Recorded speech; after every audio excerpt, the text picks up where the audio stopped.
नमस्कार दोस्तों आपको याद होगा 2014 से पहले बाबा रामदेव क्या बोला करते थे।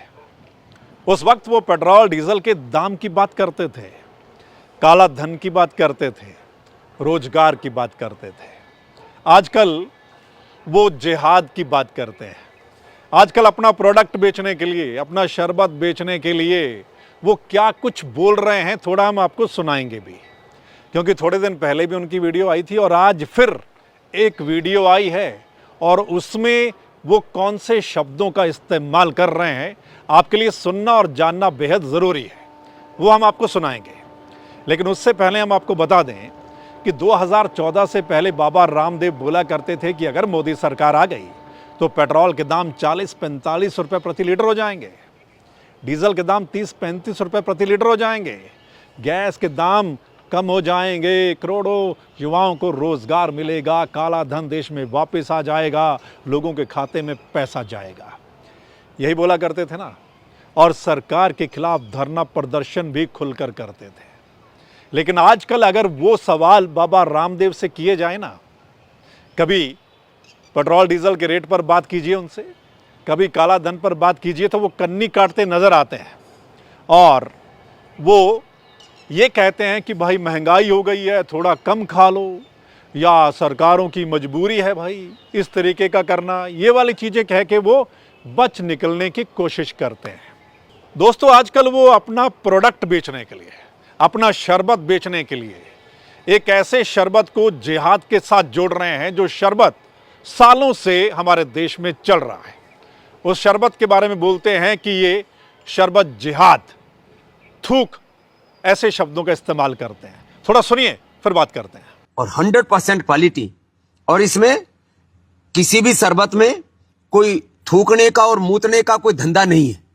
हाँ, वो भी एक अलग प्रकार की दुनिया है, मैं उसके बारे में ज्यादा चर्चा नहीं करता। हम तो शरबत जिहादियों की चंगुल में फंस गए कि हमने ये सारे शरबत और ये सारा जो भी जूसेज और औषधियां और जितने भी प्रोडक्ट्स हैं व्यापार के लिए नहीं बनाए।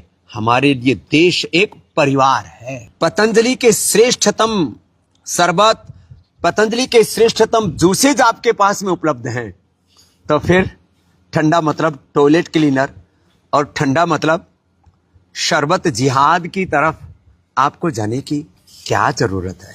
तो सुना आपने अपने प्रोडक्ट के बारे में क्या बोलते हैं और सामने वाले के शरबत के बारे में वो क्या कुछ बोल रहे हैं। अपने प्रोडक्ट की बिक्री बढ़ाने के लिए वो ऐसा कर रहे हैं। क्या ये सही है? जिहाद शब्द का इस्तेमाल करना और इस तरीके से बोलना, क्या ये सही है? अगर और कोई बोलता, कोई आम इंसान बोलता तो हो सकता उस पर कार्रवाई भी हो जाए, लेकिन अब बाबा रामदेव बोल रहे हैं भाई।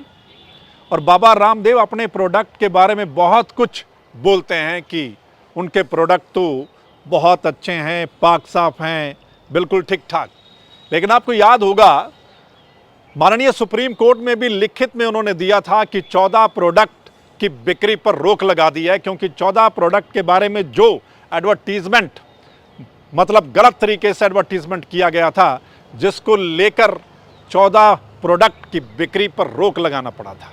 और कई ऐसे प्रोडक्ट बाबा रामदेव यानी पतंजलि के, उनका सैंपल फेल हो गया था सरकारी लेबोरेटरी में और उन पर मोटा जुर्माना भी लगाया गया था पतंजलि पर। वो बाबा रामदेव अब अपने प्रोडक्ट के बारे में कहते हैं कि वो बिल्कुल पाक साफ हैं, बिल्कुल कसौटी पर खरा उतरते हैं।